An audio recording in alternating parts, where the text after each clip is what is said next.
There's only one question I ask myself every evening, and that is, would the 54-year-old John Neal employ the 25-year-old John Neal? And the day I go to sleep and the answer to that question is not yes, we have a problem. That's how important it is.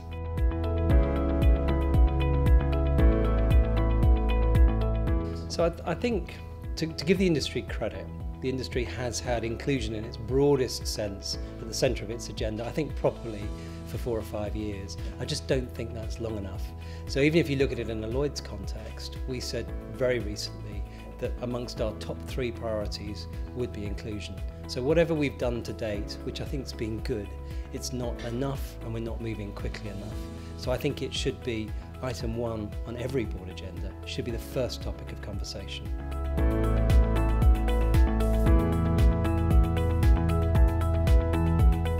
I think it does, and I think there are some businesses coming up with some really good ideas. I've heard some solutions such as Nexcos, where some executive teams have a shadow young executive team that actually goes through the same set of papers that the executive are about to discuss and expresses their views before the executive gets a chance to comment and discuss the items that are on the agenda. So that, I think it's a really good way of involving the next generation in executive thinking and executive planning.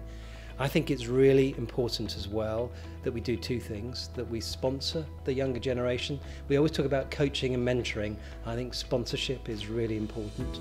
And I also like the concept of reverse mentoring, where the executive of today takes a younger mentor that's advising them on the relevance to the decisions they're making to the younger generation. So there's some good ideas around. I think what you're doing today and sharing those ideas to try and get best practice adopted more broadly across the market is all part and parcel of that solution.